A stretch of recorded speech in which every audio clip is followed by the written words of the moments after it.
자, 그럼 이제 제가 이제 앞으로 여러분들과 함께 이 종말론을 공부해 나갈 때 대략의 구조를 좀 말씀드리고자 합니다. 대략의 구조. 잠시만요. 제가 이걸 녹화를 시작했는지. 네, 녹화가 이제 되고 있습니다. 이런 죄송합니다. 네. 종말론 연구의 대략의 구조. 예.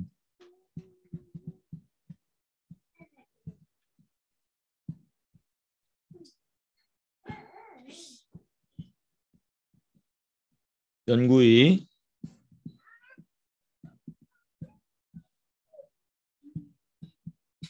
구조의 제일 첫 번째는 종말론 연구 순서입니다.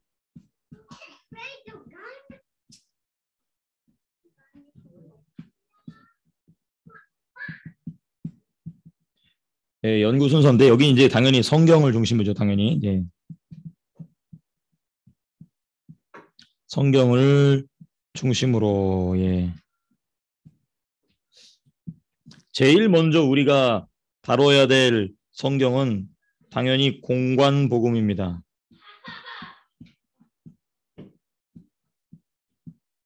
네. 공관복음 영어로 뭐라고 하셨는데 제가 갑자기 까먹었네요. 여러분, 이 복음서는 크게 두 가지입니다. 복음서가 몇 가지가 있죠? 몇 개의 책이 있죠? 네 가지, 그렇죠? 마태, 마가, 누가, 요한복음이 있습니다. 근데 이 마태, 마가, 누가, 요한 이 네 복음서를 두 개의 카테고리로 나눠요. 첫 번째는 공관복음, 그리고 요한복음. 공관이라는 말이 뭐냐면 공이 뭐냐, 공통된 공자이고 관은 볼권자입니다. 공통적인 관점, 우리가 뭐냐면 chronologically 예수님의 사역 생애를 시간 순서대로 쭉 기록한 것을 우리가 공관복음이라고 얘기합니다. 요한복음은 그렇게 하지 않았어요. 요한이 의도적으로 예수님의 사역을 흩어놓습니다. 이렇게 의도가 있어요. 근데 그건 이제 요한복음에서 따로 떼놓습니다. 그래서 공관복음이라면 얘기한다면 이제 마태, 마가, 누가복음이죠, 그렇죠? 공관복음을 중심으로, 특별히 공관복음 중에서도 마태복음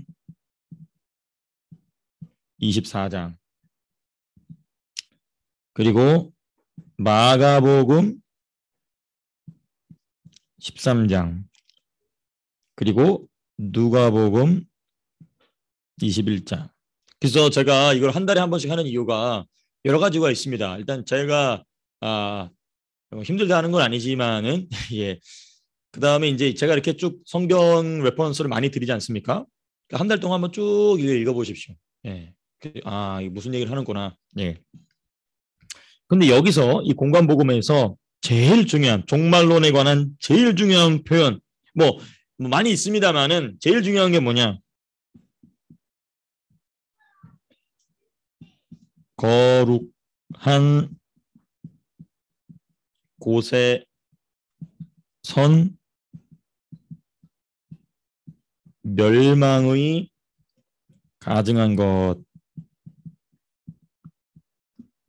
예수님이 진짜 이거 말씀하세요. 거룩한 곳에 서 있는 멸망에 가증한 것. 그 여기 중요한 두 가지 주제가 있죠. 첫 번째 뭡니까? 거룩한 곳이 어디냐? 그리고 멸망에 가증한 건 뭐냐? 그렇죠? 자, 그러면 여러분, 거룩한 곳은 어디겠습니까? 그렇죠.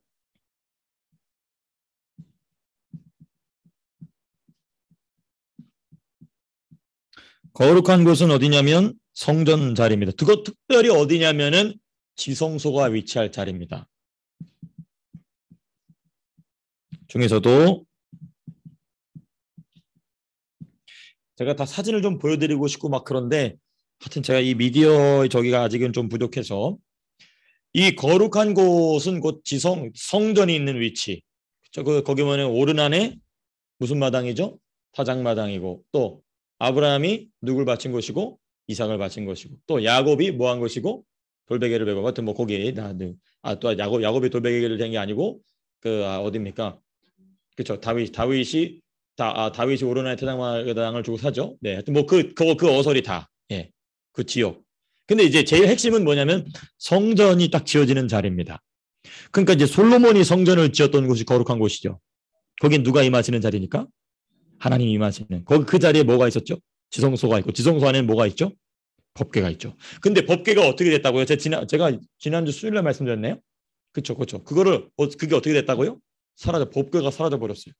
법궤가 사라져 버렸어요. 그래서 인디아나 존스라는 영화 아시죠? 그래서 그 인디아나 존스가 법궤를 찾으러 간단 말이에요. 예. 법궤 못 찾았죠, 그렇죠, 그렇죠? 예.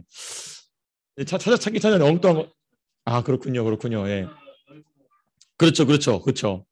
근데 그렇죠, 그렇죠. 예. 법궤 만지면 죽는데 이제 허구의 영화입니다만은 여러분 이제 졸리실까봐 잠 깨시라고 제가 드린 말씀입니다. 아, 그게 목사하기가 힘들어요. 성도님 주무실 것 같으면 잠도 깨워야 되고, 네. 근데, 근데도 안 깨는 분들이 계시더라고요. 어쩔 수 없어. 주무시게 내버려둬야 돼요. 죄송합니다. 뭔 얘기하다 말았죠? 아, 네, 법궤 얘기하다 말았죠. 근데 이 법궤, 잠깐 제가 이제 상식적으로 말씀드리면 이 법궤가 없어진 이후로부터 유대인들은 성령의 인도하심을 잃어버립니다. 왜 그렇죠? 법궤가 없어지면 뭐가 세워질 수 없으니까? 성전이 세워질 수 없죠. 성전이 세워질 수 없으면 뭘 드릴 수 없죠? 제사를 드릴 수 없어요. 제사엔 뭐가 핵심입니까? 재물이 죽는 거예요. 재물이 죽으면 뭐가 흘려지죠? 아, 이 피해 제사가 사라진 이후로부터 유대인들은 그때부터 뭐 합니까? 전 세계로 흩어져서 뭘 짓습니까? 회당을 짓죠. 시나고그를 짓죠. 왜? 뭘 지을 수 없으니까? 성전. 지금은 교회 아무 데나 세울 수 있잖아요. 그렇죠? 근데 그 당시에는 거룩한 곳은 전 세계 어디 한 군데밖에 없으니까 그렇죠. 유대 땅, 예루살렘 땅밖에 없으니까 성전을 지을 수 없게 된 이스라엘 백성들은 무엇으로 흐르게 됐느냐? 이지적으로 흐르게 됩니다. 토라를 가지고 토라가 뭐냐면 창세기 출애굽기 창출내민 신 그렇죠? 모세 오경을 중심으로 하나님 앞에 피해 제사를 드리는 제사가 멈춰진 유대 백성들, 이스라엘 백성들은 제사를 드리는 게 아니라 성경을 공부하는 일에 빠져듭니다. 여기서부터 헤브라이즘이 시작이 되는 거예요. 헤브라이즘. 그러니까 이 헤브라이즘으로 빠져들고 난 뒤부터는 성경은 막 달달 외죠. 뭐 지독한 이스라엘 백성들이 제사도 안 드린다. 제사도 드릴 수 없다. 그러니까 이제 모세오경만 달달 들고 파니까 완전히 다 외워버리는데 나중엔 누굴 죽여버리죠? 예수님을 죽여버려요. 왜? 뭘 안 드려왔기 때문에? 피해 제사를 안 드렸기 때문에. 그러니까 사복음서에 보면은 제사를 드리는 기록이 나오긴 나와요. 근데 뭐가 없죠, 거기에? 성전은 있으나 뭐가 없다? 법궤가 없죠. 법궤가 없으니까 거기서 뭐가 일어날 수 없습니까? 속죄의 은총이 베풀어지지 않는다. 그 법궤 위에 천사가 둘이 탁 마주보고 날개를 착 펴고 있는 그 공간을 뭐라고 부른다? 시은자. 우리 딸 이름이 시은이에요. 그래서 그 시은이 무슨 뜻입니까? 베풀 시자에 은혜 은자, 보좌 좌자예요. 은혜가 베풀어지는 보좌가 없으니 거기서 백날 양을 잡아보든 속을 잡아보든 은혜가 베풀어진다 안 베풀어진다? 안 베풀어진다. 그러니까 거기 있는 제사는 아무 소용이 없는 제사가 되죠. 그러니까 이스라엘 백성들이 왜 회당을 짓고 이지적으로 들어갔느냐? 철학적으로 왜 거기서 유대 철학이라는 게 나오기 시작합니다. 유대인들이 가지고 있는 그리스도의 복음이 아니고 유대 철학이 나오기 시작하죠. 그 유대 철학이 누굴 죽이냐면 예수님을 죽인다는 것입니다. 그래서 고린도 교회가 왜 그렇게 난리가 났느냐? 성령의 그렇게 강력한 역사가 일어남에도 불구하고 왜 그런 역사가 일어나느냐? 바울이 고린도전서 1장에서 얘기하죠. 유대인은 뭘 구하고? 표적을 구하고. 이방인은 뭘 구하나? 지혜를 구하나. 나는 뭘 구하나니? 그렇지. 성령으로 그리스도를 구하나니. 그러니까 고린도 교회가 왜 이렇게 박살나면 싸우고 있느냐? 성령으로 그리스도의 복음을 따라오는 게 아니라 이방인들은 헬라 철학대로 예수를 믿으려고 그러고 유대인들은 무엇대로 믿으려고 그러고 히브리 철학대로 예수를 믿으려고 하니까 교회가 박살이 나는 겁니다. 네. 그게 이제 고린도전서의 비밀이죠. 이것만 아신다면 이제 고린도전서는 다 마스터하신 것입니다. 그래서 바울이 이거를 그러면 너희가 어떻게 해서 그 헬라 철학을 버릴 수 있고 히브리 철학을 버릴 수 있느냐? 그리고 나서 바울이 그 얘기하죠. 세상에 1만 스승이 있으되 누구는 많지 아니하나니 아비는 많지 아니하나니 내가 너희를 뭐하였다? 복음으로 낳았도다. 그러니까 너희가 헬라 철학을 버리고 히브리 철학을 버리는 것은 너희가 나를 무엇으로 인정할 때? 아버지로 인정할 때. 영의 아버지로 인정할 때 비로소 교회가 교회다워진다는 얘기를 지금 이제 고린도 전서에서 하고 있는 것이죠. 이것만 딱 알아두셔도 고린도 전서는 이제 관통이 되시는 것입니다. 나중에 또 우리 고린도 전서 아마 올해의 누가복음 끝난 다음에 순서가 그랬던 것 같은데요. 예, 제가 메모를 해놨는데 고린도전서가 5월부터 있습니다. 기대하시라 개봉박두. 그래서 네, 5월부터 5월 새벽 예배 때부터 이제 고린도전서 공부합니다. 유튜브로 잘 또 들어주시면 감사하겠습니다. 어찌되었든 이 거룩한 곳에 성전, 네, 네, 그렇죠. 사도권에 대한 얘기죠. 그렇죠. 그렇습니다. 아주 정확하게 보신 겁니다. 고린도 교회는 안 따른 거죠. 그러니까 그렇죠. 성령의 인재가 있었는데 그것에 자신들의 의지를 온전히 올려놓지 않고 자기 멋대로 나간 거죠. 그렇죠. 왜냐하면 이제 고린도 교회 그렇죠. 그러니까 이제 바울이 고린도 교회에 적어도 3개의 편지를 보냈다라고 추측이 돼요. 왜냐하면은 고린도 전서와 후서. 근데 후서를 보게 되면 내가 너에게 전해 보낸 편지란 말이 나와요. 그렇죠. 이제 그 전서에 대한 얘기가 아니고 고린도 전서 다음에 어떤 편지가 하나 더 있는데 그거는 소실됐고 성령이 이제 안 살려두신 거죠. 그리고 이제 후서만 지금 남은 겁니다. 고린도 전서 후서에 남아 있는 것이죠. 아주 정확한 말씀이십니다. 그러니까 이제 교회는 이겁니다. 누구를 아버지로 세울 것이냐. 이제 그게 제일 중요하겠죠. 그런 면에 있어서 목회자들이 아버지가 돼야 하는데 그런 점에 있어서 제가 뭐 다른 교회 다른 목사님들 얘기하는 건 너무 건방진 얘기고 조심스러운 얘기지만은 그러나 성도님들께서는 저보다 더 오래 예수를 믿어 오셨기 때문에 경험이 많으시겠죠. 이 사람이 정말 영의 아버지로 내가 따라갈 수 있는 사람인가 그렇지 못한 사람인가에 대한 부분에 있어서 그렇지 못한 시대에 우리가 살고 있다는 것은 뭐 제가 굳이 말씀드리지 않더라도 다 이미 잘 아시는 그런 부분들이라 생각이 됩니다. 그렇기 때문에 현대교회가 고린도 교회처럼 질이 멸렬하고 있는 것이죠. 고린도 교회는 그런 성령의 역사라도 있었지 지금은 성령의 역사라도 있어 방언이라도 좀 하지 요즘은 뭐 그런 게 없죠. 참 안타까운 시대에 살고 있지만 우리 교회는 주님께서 칭찬하시는 교회로 채워질 줄로 믿습니다. 네, 감사합니다. 우리 태연이가 또 아멘 해줬어요. 너무 고마워요. 네, 아멘, 그렇지. 아멘. 자, 오늘 말씀으로 돌아와서 거룩한 곳에 멸망의 그러니까 이 거룩한 곳은 어디다? 유대 땅 베들레헴, 유대 땅이 아니라 유대 예루살렘이 되는 곳입니다. 근데 거기에 뭐가 선다고요? 멸망에 가증한 것이 선다.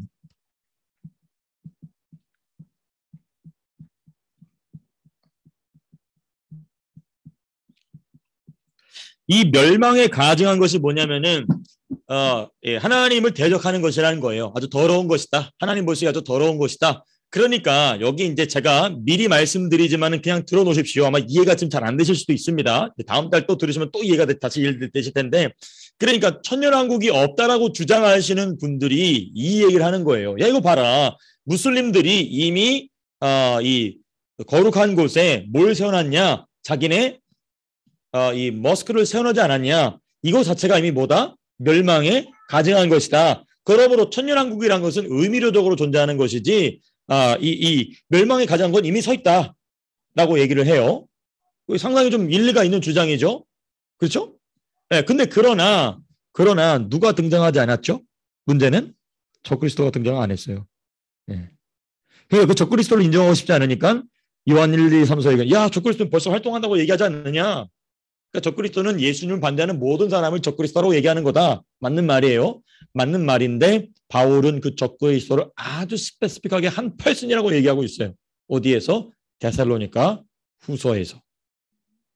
그러니까 지금 유대 땅 예루살렘에 세워져 있는 예루살렘 성전 위에 성전이 세워져야 될 자리에 황금돈이 쌓여져 있는 것은 하나님 보시기에 정말 가증한 것이지만 지금 이 복음서에서 말하고 있는 예수님 말씀하신 멸망에 가증한 것은 아니다라는 거예요. 누가 없기 때문에? 적그리스도가 나타나지 않았기 때문에. 그럼 적그리스도가 나타나면 가장 먼저 하는 일이 있어요. 아주 중요한 세 가지 세력을 하나로 묶습니다. 이 적그리스도는. 저 성경에 비유적으로 나와 있지만 이 적그리스도는 누구를 만족시키느냐? 제일 먼저 유대인들을 만족시킵니다. 유대인들의 제가 그래서 얼마 전에 좀 찾아봤는데요. 지금도 그렇습니다. 이스라엘의 외무장관이 동영상 5개를 만들어놨는데 그 동영상 5개가 뭐냐면은 지금 현재 있는 황금돔 사원이 무너지고 사라지고 거기에 예루살렘 성전이 세우는 어떤 그래픽을 넣어가지고 만든 동영상이 시리즈로 5개가 있어요. 지금도 그걸 방영해요. 그 자리에 성전이 세워져야 된다는 것을 이스라엘 정부는 모든 준비가 다 끝났습니다. 심지어 12지파까지 다 찾아놨어요. 그리고 제사장 가문까지 다 찾아놨습니다. 이거는 뭐 공공연한 비밀이에요. 그리고 여의 땅 해가지고 한 달 만에 완성시킬 준비가 다 돼 있어요. 그래서 그때 이거는 이제 뭐 공공연한 비밀이자 뭐 그런 내용인데 빌 클린턴이 그걸 알고 야 그거 거기다 짓지 말고 여기 너희 옆에다 지면 안 되겠냐 얘기했을 때 이스라엘 사람들이 절대로 거절하죠. 아니다. 저건 우리가 저 땅을 차지해야 된다. 그런 이 기록도 남아 있습니다만은 준비가 다 돼 있죠. 그러니까 성전을 그러므로 다시 짓는다는 것은 제일 먼저 누구를 만족시켜 주느냐? 이스라엘 백성들을 만족시켜 줍니다. 현대의 이스라엘 사람들을 만족시켜줘요. 자, 그럼 이제 중요한 게 있어요. 그 황금돔 사원은 이슬람 사람들의 무슬림들에게 있어서 3대 성지 중에 하나가 이 황금돔 사원이에요. 첫 번째는 뭐냐면 메카고, 두 번째는 누굽니까? 마호메트가 승천한 곳이 메카인가요? 헷갈리네. 하여튼 헷갈리네. 하여튼 하나가 더 있고 그다음 세 번째가 이 황금돔 사원이에요. 그러니까 그냥 모스크도 아니고 이슬람의 3대 성지 중에 하나를 이스라엘 백성들이 무너뜨린다. 그럼 이제 3차 대전이 일어나는 겁니다. 그러면 진짜 전쟁이 나는 거예요. 그러니까 이 성전을 지으면서 누구도 만족을 시켜줘야 됩니까? 이 이슬람 사람들도 만족을 시켜줘야 되는 거예요. 누가? 저 그리스도가. 예. 그리고 세 번째, 누구를 만족시키느냐? 누구도 만족시켜야 되겠습니까? 그리스도인들도 만족을 시켜야 됩니다. 재림주가 오셨다. 속는 거죠. 네, 속는 겁니다. 네. 그러니까 이 3대 종교이자 3대 세력을 만족시키는 존재가 바로 적그리스도거든요. 근데 지금 그런 사람 나왔습니까? 안 나왔습니까? 아직 안 나왔어요. 아직 안 나왔습니다. 그러니까 이 지금 현대의 이스라엘 예루살렘에 세워져 있는 정말 가증한 우상 숭배 장소이지만 예수님이 말씀하신 멸망에 가증한 것은 아직 아니다. 멸망에 가증한 것이 뭐냐면 이게 뭐냐면 제3성전입니다. 제3성전이라는 것은 2성전도 있고 1성전도 있다는 얘기지 않겠습니까? 1성전은 누가 졌죠? 솔로몬이 졌습니다. 2성전은 누가 졌죠? 스룹바벨. 그렇죠. 언제? 포로기한 이후에. 뭐가 없이? 법궤가 없이. 그리고 이 제2성전은 누가 무너뜨리죠? 로마의 티투스 장군, 디도 장군이 와서 무너뜨리죠. 예. 디도 장군이 여기도 또 이 배경사가 있습니다. 이때 디도 장군이 그러니까 이 유대인들이 멍청하게도 참 자신들 막 자랑스럽게 얘기하는데 마사다라는 요새 아시죠? 마사다 들어보셨습니까? 이 역사적 상식이 조금 이 상식적인 얘기인데 유대인들이 이 티투스 장군이 이 로마 장군이 예루살렘을 완전히 박살을 내기 위해서 군대가 옵니다. 왜냐하면 계속 예수님 돌아가신 이후에 유대인들이 점점 더 심하게 소요를 일으켰어요.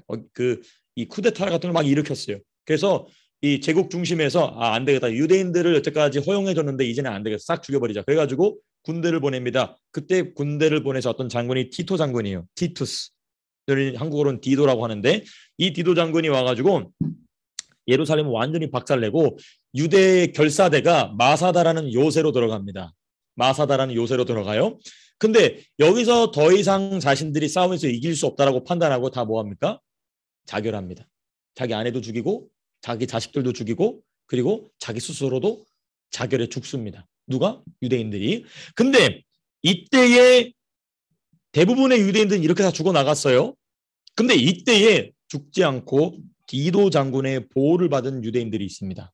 누구냐? 오순절 마가다락방 이후에 성령 세례를 받고 또 그때의 예수를 믿게 된 성도들이 디도 장군 앞에 뭘 탁 펼쳐내느냐? 마치 알렉산더 대왕이 왔을 때에 다니엘서를 펼쳐 보여줬던 것 같이 이때의 유대인들이 성령 받은 유대인들이 이 말씀을 탁 펼쳐서 디도 장군에게 보여줍니다.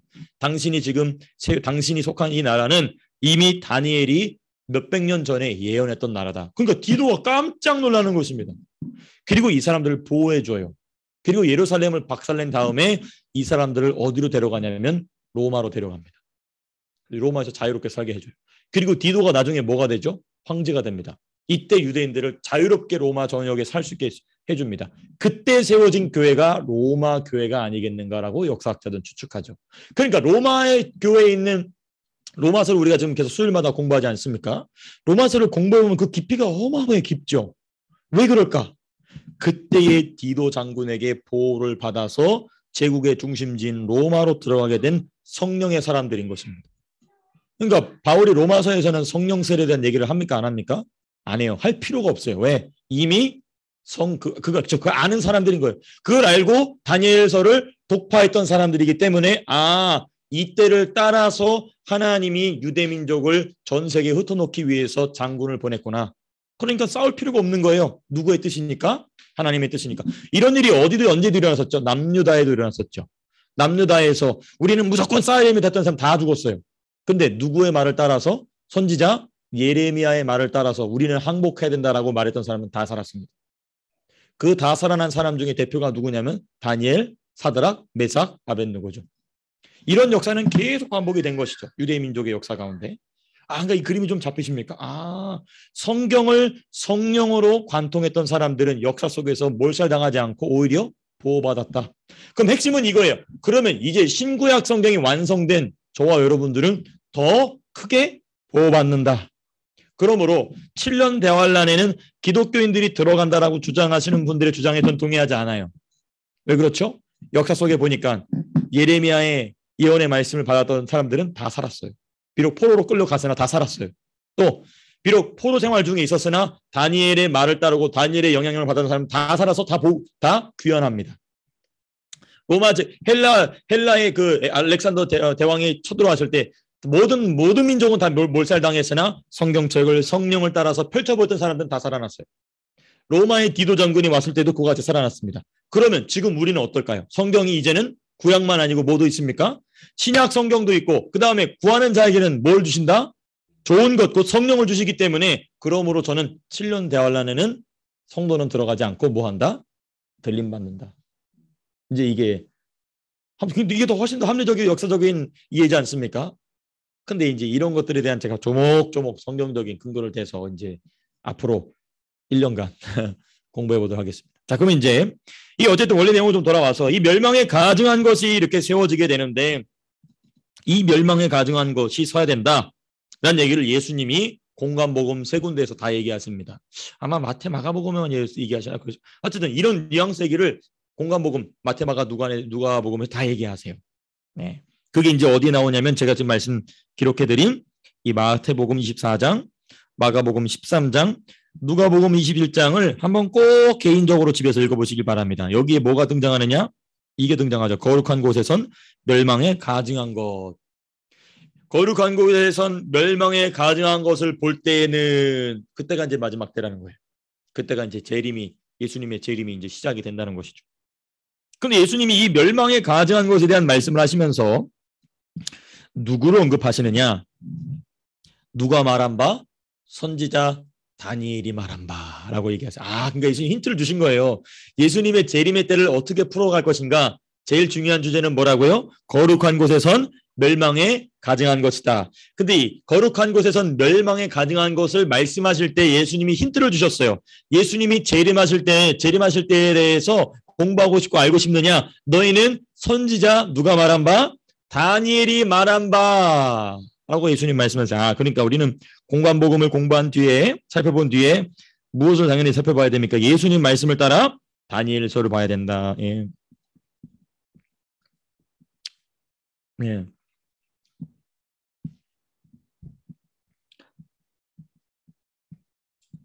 멸망에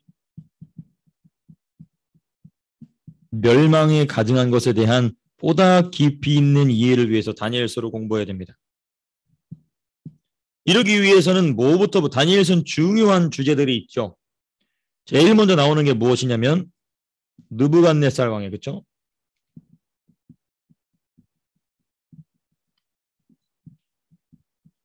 느부갓네살 왕의 금신상. 예.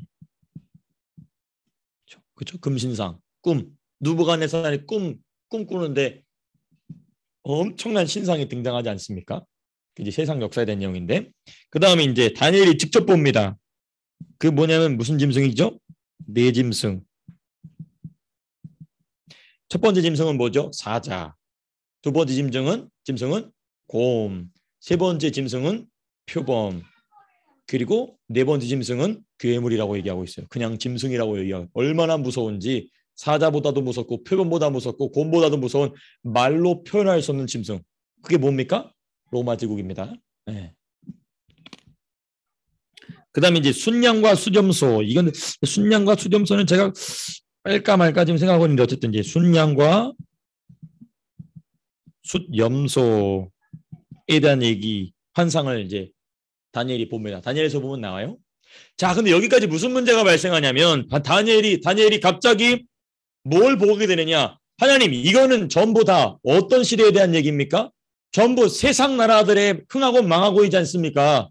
왜 내 민족의 흥하고 망하고는 안 가르쳐 주십니까? 라고 말하면서 시작한 기도가 뭐라고요? 세일의 금식기도. 21일 다니엘 금식기도가 그때부터 시작이 되는 것입니다. 왜냐하면 하나님이 느부갓네살 왕의 근심상을 보내서 내가 세상 역사를 이렇게 시작해서 이렇게 마무리하겠다라는 얘기를, 다니엘의 근심상, 다니엘이 직접 본 환상인 네 짐승, 그리고 순양과 수렴소의 환상, 전부 뭐에 대한 얘기냐면 다 이방 나라를 하나님께서 어떻게 인도하시겠다는 얘기를 얘기하셨지, 자기가 정작 관심 있는 다니엘의 자기 민족, 다니엘의 민족이 무슨 민족입니까? 유대민족, 유대민족에 대한 말씀은 하나님이 구체적으로 안 가르쳐 주시는 거예요. 그러니까 다니엘이 뭐합니까? 20일. 그래서 세일의 기도가 바로 그겁니다. 21일 동안 다니엘이 금식기도 하죠. 그 금식기도를 탁 받자마자 누가 금식기도 21일째 누가 날라오죠? 천사, 그렇죠. 천사 가브리엘이 날라오죠. 가브리엘이 날라오면서 아주 중요한 얘기를 합니다. 하나님께서 너희 민족을 향하여 기한을 정하셨나니. 그 기한이 몇 일이다? 그게 70일이라는 거예요. 70일이다. 이제부터 너희 민족이 어떻게 끝나게 될지에 대한 기간이 몇 년 남았다? 70일에가 남았다. 한 일에는 몇 년이냐면 7년입니다. 그렇죠. 한 일에가 7년이에요. 그러면 70일이면 총 몇 년입니까? 490년. 그러니까 하나님이 시간을 말씀하셨습니까? 안 하셨습니까? 하셨어요. 그러니까 너희 민족은 490년 남았다. 그러니까 460년, 90년 남았다는 얘기는 너희 민족과 더불어서 내가 세상 역사를 마무리할 연수가 몇 년 남았다? 490년 남았다. 그 얘기입니다. 근데 다니엘이 죽은 지 벌써 700년, 800년 지났는데 왜 안 끝나냐? 그거는 이제 앞으로 제가 차차 말씀을 드리겠습니다. 490년. 그러니까 총 핵심은 이거예요. 이 71일을 이해하는 핵심은 이겁니다. 69일에 플러스 한 일에, 예, 이거 꼭 기억해 두시기 바랍니다. 요 한 일에는 몇 년이라고요? 7년. 그럼 7년 하면 뭐가 떠오르시죠? 7년 대환란 떠오르죠. 그렇죠. 예.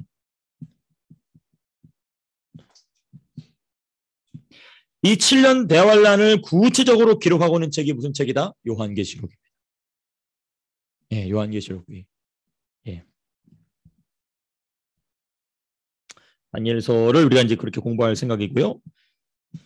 그 다음에 세 번째로는 우리는 뭘 공부하려고 하냐면 이제 당연히 이제 요한계시록을 봐야 되겠죠. 그렇죠? 요한계시록이다.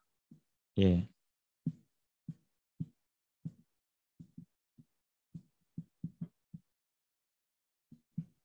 (7년) 대환란과 7년 대환란에서부터 어디까지냐면은 쭉 얘기해서 어디까지 가냐면 이제 영원 천국까지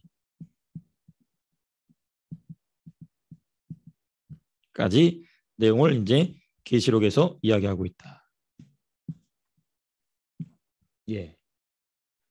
여기는 이제 핵심적인 주제들이 이제 쭉 나오죠. 요한계시록에 보게 되면은 무슨 교회가 나옵니까? 7교회. 또 무슨 주제가 나옵니까? 7 봉인이 나옵니다. 그렇죠? Seven Sealings가 나오죠. Seals, 그렇죠? Seven Seals. 그 다음에 7 나팔이 나옵니다. 그 다음에 7 대접이 나오죠. 예. 전부 7이라는 숫자로 우리가 좀 보게 되죠. 예. 또 7가지 운명이 나옵니다. 이거 결과입니다. 이건 이제 뭐 나중에 더 자세하게 이 부분 살펴보겠습니다만은 예, 그다음에 이제 마지막 네 번째로는 물론 마지막에 요한계시록을 살펴보겠지만은 중간중간 우리가 참고해야 될 이 성경은 뭐냐면 서신서입니다. 특별히 서신서 중에서도 바울 서신을 중심으로 보겠습니다. 바울 서신이라는 얘기 이제 바울이 쓴 편지라는 얘기죠. 예. 왜냐면은 이 오늘 우리가 읽어본 데살로니가 전후서는 별명이 뭐냐면 바울의 계시록이에요. 바울 계시록입니다. 요한 계시록은 성경에 있지만 데살로니가 전후서를 성경학자들은 별명을 뭐라고 붙여놓냐면 바울의 계시록이다. 예.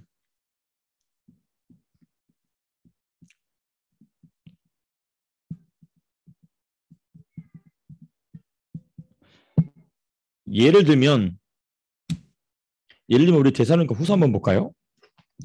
데살로니가 후서 2장입니다.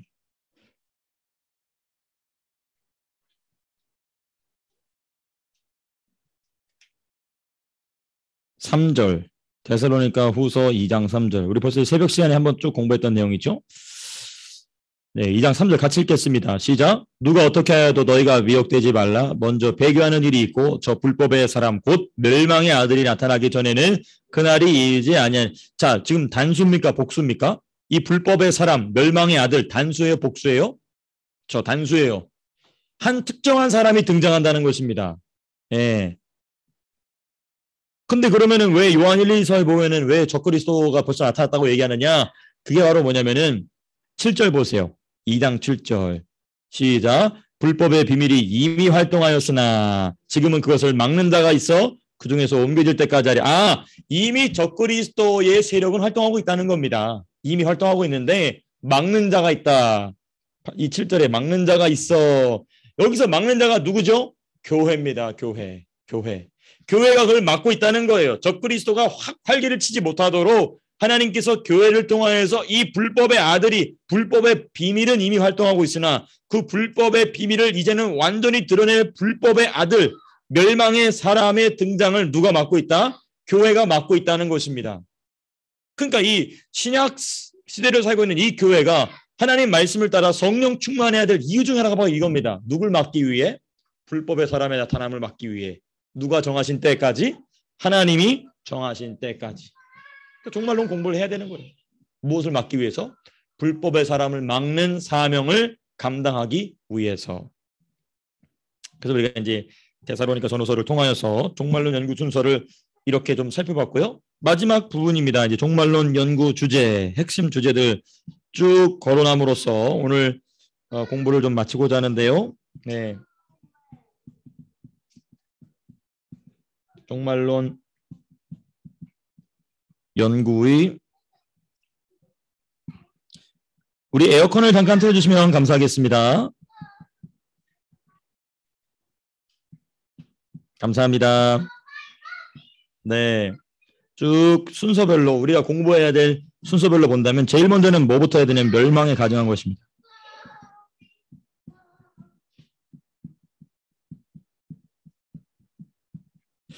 멸망에 가증한 것, 당연히 지금 멸망에 가증한 것을 세우는 사람이 멸망에 가증한 것이 뭔지부터 일단 봐야 되겠죠. 그게 이제 바로 제3성전이다. 이건 이제 우리가 다른 말로는 환난성전이다라고 얘기합니다. 네. 그리고 이걸 누가 세우느냐? 지금 여기 데살로니가 후서 2장에 나와 있는 불법의 아들, 멸망의 아들이군요. 불법의 사람, 멸망의 아들, 곧 적그리스도입니다. 네. 이 적그리스도가 나타나는 때가 언제냐? 바로 마지막 한일회가 시작되는 시점입니다. 제가 아까 전에 70일에 얘기하면서 두 부분 나눴죠. 69일회와 한일회다. 그러니까 이 한일회가 언제 다시 시작이 되느냐면 이 적그리스도가 나타나서 불법의 아들, 멸망의 사람, 그렇죠? 이 사람이 환란 성전을 짓는 순간 다시 멈췄던 70일의 중에 마지막 70번째 일회가 째깍째깍 다시 시작이 되는 것이죠. 그러면 지금은 뭐 하고 있다? 포즈 상태예요. 포즈. 이 70일에는 누구를 위한 때라고 말씀하셨죠? 이방인이 아닌 누구를 위한 때다? 유대인을 위한 때다. 그러니까 내가 너의 민족을 향하여 기한을 정했다라고 했어요. 유대인의 기한이 490년인데 490년 중에 483년 그게 언제냐면 예수님이 십자가를 지시는 순간이 바로 483년 때는 해입니다. 그리고 나서 유대인의 때가 잠깐 딱 멈추게 됩니다. 포즈하게 되죠. 그리고 무슨 때가 시작이 되냐면 이방인의 때가 시작이 되죠. 이방인들이 누굴 믿을 수 있는 때? 예수를 구주로 영접할. 그래서 로마서를 보게 되면은 이방인의 충만한 수라는 표현이 어디 나온다고요? 로마서 11장에 나온다. 한번 볼까요? 우리 로마서 11장 한번 보시겠습니다. 그래서 우리 수요 예배의 로마서 공부를 같이 함께 해주셔야 되는 겁니다. 네. 로마서 11장 맨 마지막을 보시게 되면요. 로마서 11장 어디죠? 로마서 11장 25절 말씀 같이 함께 읽겠습니다. 시작. 형제들아 너희가 스스로 지혜 있다 하면서 이 신비를 너희가 모르기를 내가 원하지 아니하노니 이 신비는 이방인의 충만한 수가 들어오기까지 이스라엘의 더러는 우둔하게 된 것이라. 여기 보십시오. 이방인이 돌아오는 충만한 숫자가 있다는 거예요. 몇 명인지는 몰라요. 몇 명인지 모르고 누구는 아신다? 하나님은 아신다는 겁니다. 그러니까 이방인이 예수를 자유롭게 믿을 수 있는 복음의 핵심이 복음의 주도권이 지금 유대인에게서 누구에게로 왔다? 이방인에게 왔다. 이방인에게로 와서 이방인들이 복음을 전파하는 시대가 왔다. 근데 이방인들이 주도적으로 복음을 전파하고 받는 시대가 끝난다. 언제? 이방인의 어떤 수가 찰 때까지? 충만한 수가 찰 때까지. 그래서 우리가 선교를 어디까지 간다? 땅끝까지 간다. 그 이유가 그것 때문에 그런 것입니다. 뭐가 채워질 때까지? 이방인의 충만한 숫자가 채워질 때. 그럼 이방인의 충만한 숫자, 하나님이 정하신 이방인의 정하신 숫자가 채워지게 되면 무슨 때가 끝나게 되고 이방인의 때가 끝나게 되고 다시 유대인의 때, 하나님이 정하신 유대인의 때로 돌아간다는 거예요. 그럼 이방인들은 예수 못 믿냐? 믿을 수 있죠. 근데 복음의 주도권이 누구를 다시 돌아간다? 유대인들에게 돌아간다는 겁니다. 그게 언제냐면 바로 적그리스도가 제3성전을 세울 그 시기. 그게 이제 마지막 7년 대환란인 것이죠. 네. 그래서 적그리스도 당연히 그러면 이제 적그리스도에 대해서 공부할 때는 반드시 뭐에 대한 얘기를 공부해야 되면 70일입니다. 이를 알아야 되겠죠. 70일에와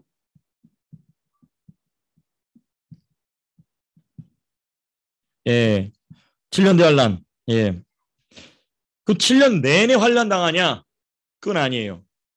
제가 볼 때는 전 3년 반, 3.5년과 후 3.5년 나뉩니다. 네, 왜냐하면 계시록이 그렇게 나누고 있어요. 요한계시록 보게 되면 전 3년 반과 후 3년 반을 나눕니다. 전 3년 반 동안은 거짓 통치라는 것이죠. 평화로서. 그리고 이제 후 3년 반에서는 강철로 통치하기 시작합니다. 매우 트웬이로서 이제 사람들을 압제하게 되죠. 예. 자, 그 다음에 이제 동시에 이제 우리는 또 뭘 보게 되니, 뭘 공부하게 되냐면은 휴거 들어보셨습니까? 랩처라고 그러죠. 휴거와 혼인잔치.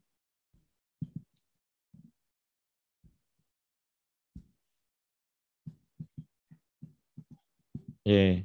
공중에서 잔치한다. 공중에 이 말씀이 어디 있냐? 고린도 전서인가요? 아니, 고린도가 아니고 데살로니가 어디죠? 전서. 고린도전서 아마 4장일 겁니다.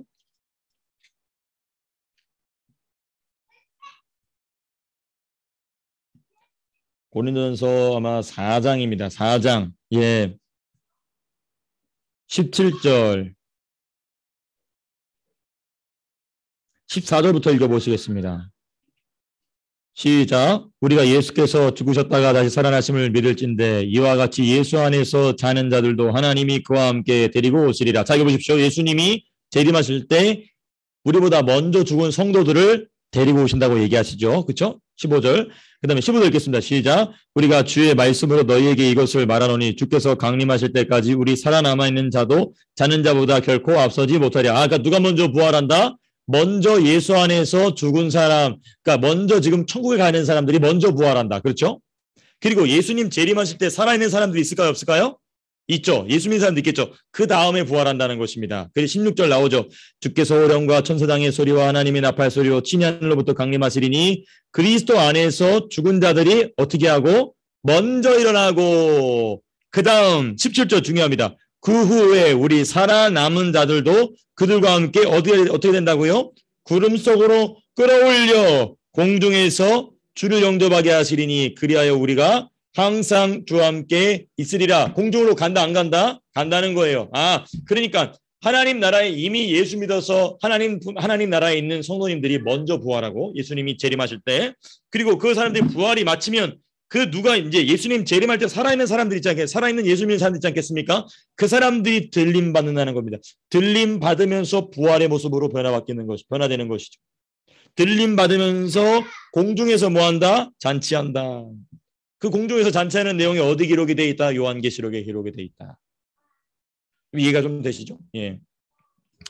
그래서 혼인잔치 그 다음에 이제 혼인잔치 다음에는 하나님께서 7년 대환란을 마치시고 천년왕국을 세우십니다.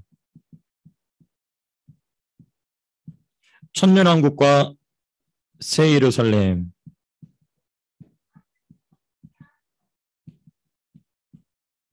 예, 이 천년왕국은 지상에 세워지는 나라입니다. 지금 아담 때문에 멸망의 저주로 들어가 있는 이 모든 자연세계를 무죄한 상태로 하나님께서 회복시키시고 이 땅 가운데서 천년 동안 왕같이 누리게 하시는 시대가 천년이죠. 근데 그 천년이 문자적 천년이냐 의미적 천년이냐 이거는 제가 볼 때는 문자적 천년일 가능성이 높다. 근데 그 부분은 조금 더 우리가 공부를 더 진행하도록 하고요. 자, 그 다음에 이제 뭐가 시작이 되냐면은 무적용에서 마귀가 풀려나게 되고 그리고 나서 다시 미혹했다가 최종 심판을 주님께서 하신 뒤에 뭐가 시작이 되냐면 이제 여기서 새하늘과 새 땅의 영원 천국입니다.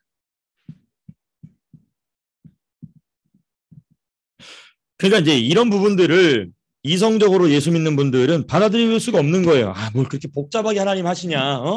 그냥 직선적으로 예수님 재림하시면 심판 딱 하시고 지옥 갈 사람 지옥 가고 천국 가는 사람 천국 가는 거지. 뭘 천년왕국이 있다가 무적행에 뭐 마귀가 갇혔다가 풀렸다가 저도 그렇게 속 시원하게 믿고 싶어요. 예. 저도 그렇게 간단하게 믿고 싶습니다. 저도 그렇게 믿었었고 저희 아버님도 그렇게 가르치셨어요. 30년을. 그런데 그게 아니라는 것을 철저하게 저도 깨닫고 저희 아버님도 우리 목사님이시거든요. 깨닫고 이거 잘못 가르쳤다. 왜냐하면 성경이 계시록이 이걸 명확하게 이야기하고 있습니다. 계시록에 있는 말씀을 우리가 비유로 받아들여야 될 부분도 있지만은 문자 그대로 받아들여야 될 부분들도 동시에 존재합니다. 근데 이제 천년왕국이 없다. 예수님 재림하시면 심판 땅 끝나고 지옥 가면 지옥 가고 가는 거지. 뭐 천년왕국에 있다가 뭐 갑자기 무적행에서 마귀가 풀려나고 이런 거 없다. 복잡한 거 이해하고 싶지 않은 거죠. 저도 그랬거든요.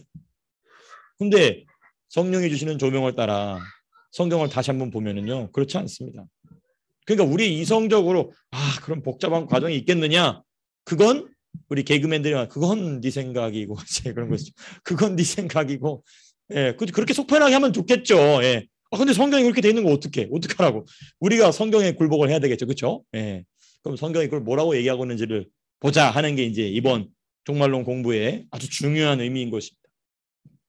그러니까 이제 성령의 역사가 점점 시대를 가면 갈수록 잦아들면서 이성적으로 합리적으로 그리고 그런 게 어떻게 일어나겠어 하는 그런 추측에 의거한 신학적 사고방식이 우리로 하여금 천년왕국을 비롯한 종말론에 대한 큰 오해를 불러일으키게 되고 아까 우리가 서론에 공부했던 예수님 오시는 거는 아들도 모르고 성령도 천사도 모르고 아버지만 아신다. 이렇게 또 도둑같이 오신다. 이 말씀에 우리가 쉽게 오해하는 이유가 바로 이런 어떤 신학적 선입견 때문에 발생하는 오류인 것이죠. 아마 우리 오건사님께서도 말씀하시죠. 오건사님께서 지금도 젊으시지만은 훨씬 더 젊으실 시대에는 천년왕국이 보편적인 주제였어요. 불과 몇십 년 사이에 이렇게 바뀌어버리게 된 것이죠. 그 주제에 관해서 우리가 좀 더 성경적으로 접근하고 공부할 수 있는 그런 귀한 기회가 됐으면 좋겠습니다. 자, 마치면서 우리 질문하실 분들, 예, 한 달이 있기 때문에 한 달 동안 질문할 수 없기 때문에 지금 마음껏 질문해 주시기 바랍니다. 예, 예, 예, 예. 네, 네, 네,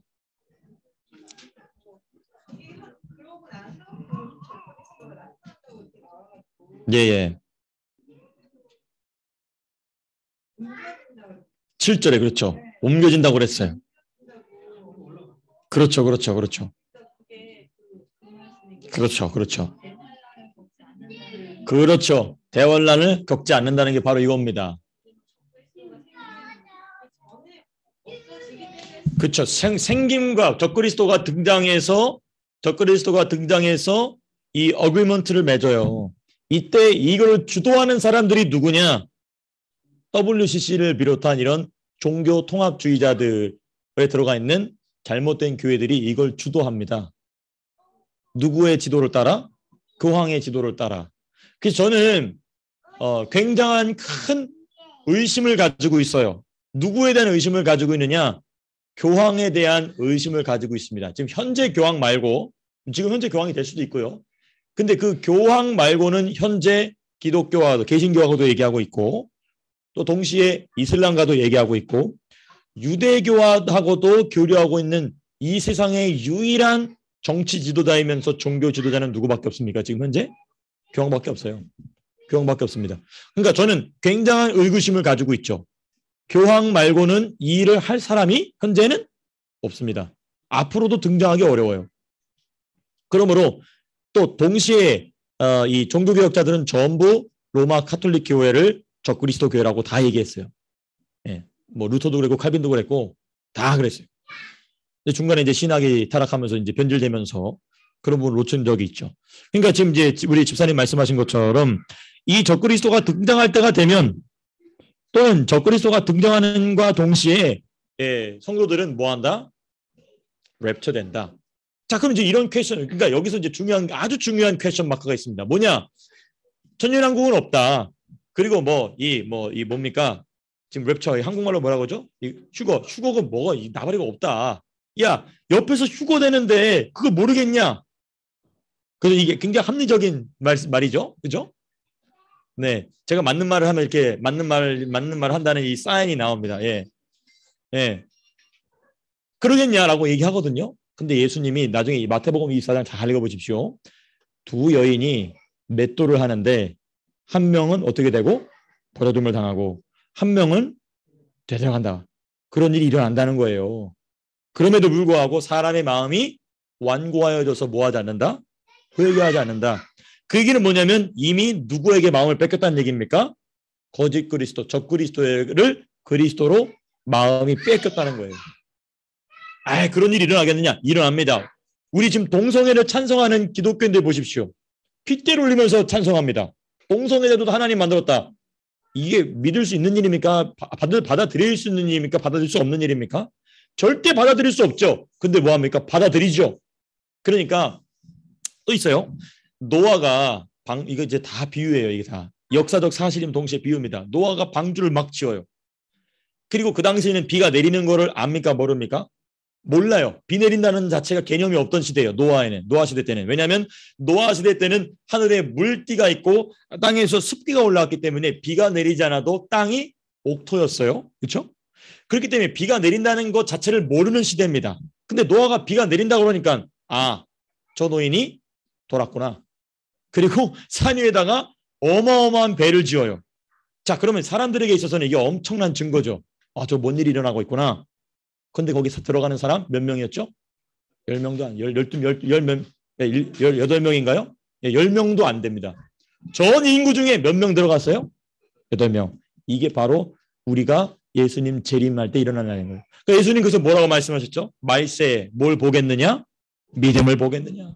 그러니까 예수님이 재림하셔서 천사장의 나팔 소리가, 이 나팔 소리는 누구에게만 들리는 거예요?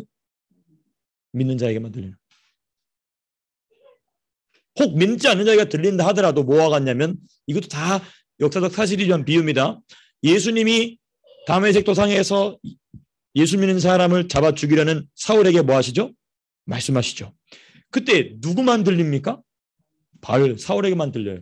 옆에 동행하고 있던 사람들은 뭔가 천둥 소리만 난다고 깜짝 놀라고 있을 뿐이지 그 사람들은 듣는다 못 듣는다? 못 듣는다. 왜냐하면 우리가 아까 데살로니가 전서에서 보니까 천사장의 무슨 소리와 나팔 소리와 하나님의 호령이라고 했거든요. 그 호령은 뭘 부르는 겁니까? 이름을 부르는 거예요. 우리 이름을 다 부르는 겁니다. 광민서 하면서. 그러면 예수 믿는 사람의 이름을 부를까 안 부를까? 안 믿는 사람의 이름을 부를까 안 부를까요? 안 부르죠. 그러니까 안 들린다고 봐야 되겠죠. 이거는 제 추측입니다. 예. 그러나 나팔 소리는 들을 수도 있겠죠. 빵 울리는 소리가. 그럼에도 불구하고 이미 무엇으로 적그리스도로 말미암아 사람들의 마음이 완고해질. 그러니까 우리가 충분히 추측할. 자기 눈앞에서 죽은 자를 살리는 예수님 보고도 십자가 못 박아 버렸죠. 그러니까 충분히 얼마든지 일어날 수 있다. 그러니까 이성주의적으로 합리적으로 이 성경 종말론을 해석하시는 분들은 야 그게 말이 되냐? 그러나 지금 제 설명을 들어보니 어떻습니까? 충분히 말이 돼요. 예수님도 말씀하셨어요. 맷돌을 돌리는 두 여인이 한 명은 남겨두고 한 명은 버려둠을 당하고 한 명은 들림받는다. 데려감을 당한다. 그 현상이 일어나게 된다는 것이죠. 그러니까 얼마든지 가능한 일이다. 얼마든지 가능한 일이고 그만큼 사람들의 마음이 완고해져 가고 있다라는 것이죠. 근데 그 완고해지는 브레이크를 누가 밟고 있다? 참된 교회들이 밟고 있다는 것입니다. 힘없는 교회들 말고 성령 세례에 대해서 말하지 않는 교회 말고 등치만 커가지고 막 속은 썩어 들어가는 교회들 많지 않습니까? 예, 어떤 교회라고 자꾸 상상하시지 마시고요. 네. 상상하지 마시고요. 그러니까 아무 의미가 없는 거예요. 사람이 많이 모이냐 적게 모이느냐 그거 중요하지만 먼저는 뭐냐면 제대로 믿고 있느냐, 제대로 성경대로 믿고 있느냐, 그러기 위해서 목사부터 힘을 쓰고 있느냐, 거기에 함께 성도님들이 동참하고 있느냐, 그게 핵심인 것이죠. 그런 일 때문에 제가 이 종말론에 대한 얘기를 해야 되겠다. 예, 교회가 커질지 안 커질지는 주님 뜻에 있지만은 교회가 커지기 전에 이 작을 때 미리미리 여러분들에게 이런 말씀을 드려놔야 우리 목사님 갑자기 이상한 소리해 뭐 이러면 안 되잖아요. 그렇죠? 근데 가랑비에 옷이 젖듯이 제가 계속해서 여러분들을 말씀으로 이렇게 적시려고 애를 쓰고 있는 것인데 이렇게 동참해 주셔서 너무 감사하고요. 제가 참 오늘 너무 행복한 것은 무엇인가? 우리 교회가 이 장소를 얻어서 이렇게 예배를 드린 지 가장 많이 모인 날입니다. 네, 가장 많이 우리 하나님께 영광의 목소리 드리겠습니다. 감사합니다. 네. 이렇게 말씀을 공부하고 연구하고 깨닫고 하는 일들이 계속해서 지속될 수 있도록 여러분들께서 기도해 주시길 바라고 또 우리 박신자 권사님 또 이렇게 함께 해 주셔서 너무나 감사드립니다. 이렇게 또 말씀에 대한 열정을 가지신 이 어르신들이 시드니에 많아요. 근데 저는 그런 거 볼 때마다 목회자로서 큰 하나님 앞에 죄송스러움을 느낍니다. 참 간절하게 사모함으로 말씀을 기대하시는 분들이 너무나 많은데 굶주린 상태로 두는 경우가 많다. 우리 교회가 그런 일을 잘 감당해야 될 줄로 믿습니다. 자, 기도하고 마치겠습니다.